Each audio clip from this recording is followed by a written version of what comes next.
Hi there, welcome to my YouTube channel, Chess Access, where I give you access to my chess games, both online and over the board. So I had a couple of days off from online chess because I was getting more and more into a tilt. Um, Yesterday I played my first competitive chess game again over the board against a senior man with lots of experience, and I was happy to draw against him, even though it was with the white pieces. Yeah, I mean, I've only been playing chess for a year, and he's been playing it for, I don't know, decades, I think. So I was well happy with that. So let me see if, the 4 day break gave me some peace of mind, and let's see if online goes a little bit better than I was playing last week. And if not, I might take a few more days off. But first, let's see what happens. So I'm playing Omar from, not sure where he is, 1111. Lovely game, lovely number. Syria. Okay. Yeah, so kind of expecting that. Bring the bishop out. Don't want to go into 4 knights defense. Don't really like that. I think I'm alright to go here. I think everything is protected now.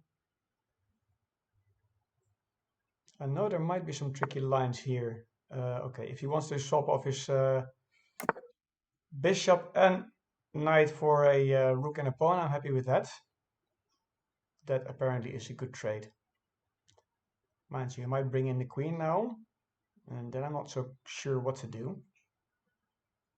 So he's thinking.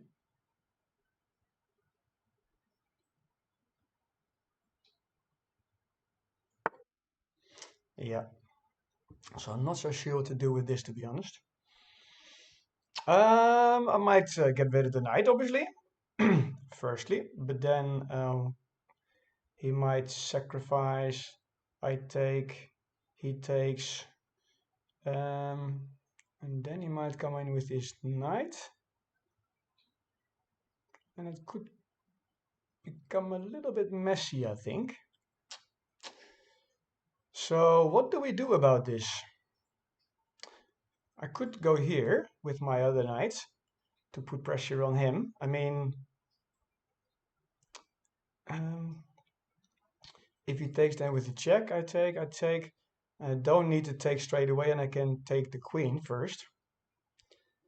I kind of like that, but I'm not sure if it works. So if he goes in with the check, I take, he takes, and then I now don't need to recapture straight away. So I think, alternatively, I mean, what happens if he takes, and he brings in, I think worst thing comes to worst, I get double pawns. Let's see what happens. I'm not sure about this line, to be honest. But let's counter-attack for a change.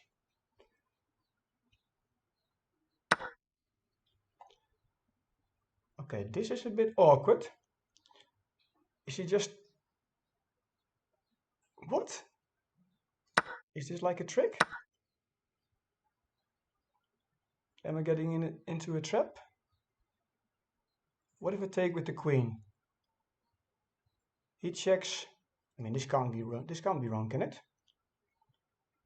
If I take with the queen, what would happen? He goes in for the check. I mean, everything is defended. Am I getting into a trap?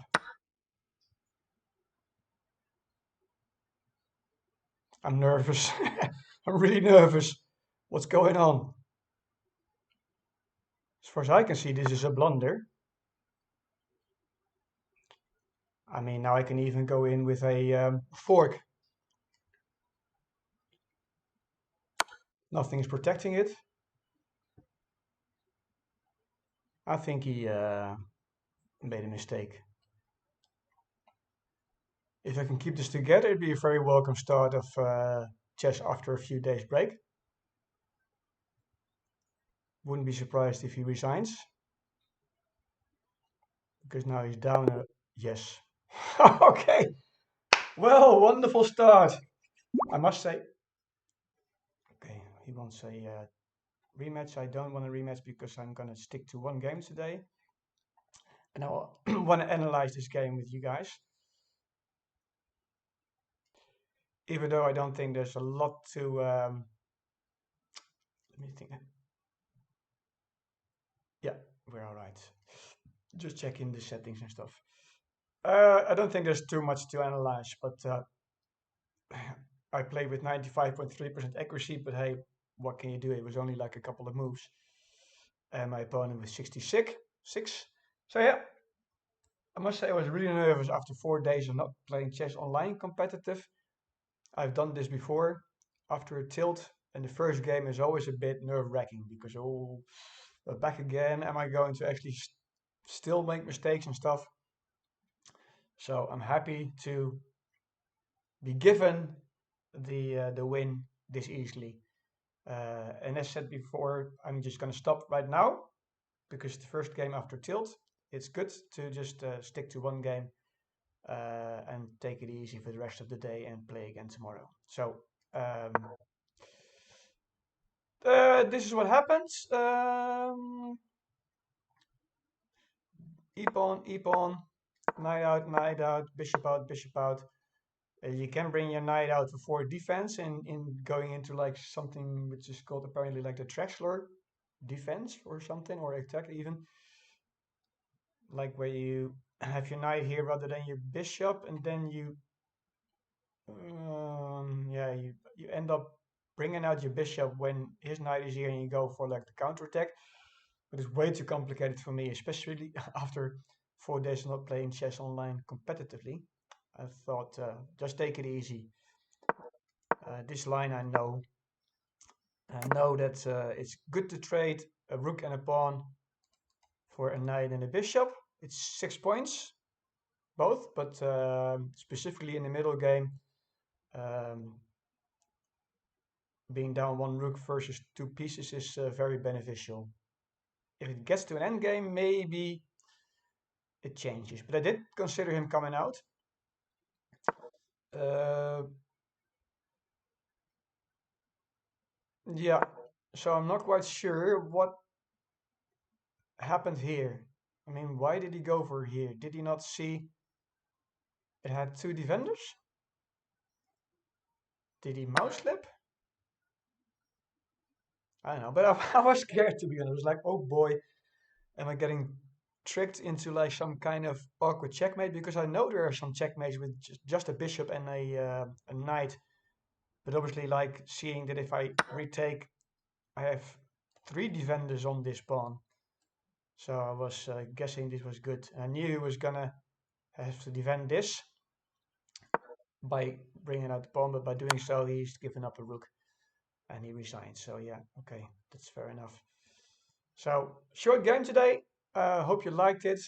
Don't think there's too much to learn. Rather than maybe if your opponent makes a very awkward move that you're not quite understanding, rather than react straight away, maybe just quickly check, was this a blunder or is there some kind of tactics behind it? Can he checkmate me? Do I need to recapture? Do I recapture with my pawn or with the queen? It's always yeah, I think it's always wise to not straight away go, oh, I'm winning a queen, because I know there are some lines where you get checkmated with a bishop and a knight, or a bishop and two knights. There's like a legal mate, I think it's called, where you get checkmated with a bishop and two knights. So always be careful when something like this happens, when someone sacrifices such a big piece. So thanks for watching. See you in the next video. Bye bye.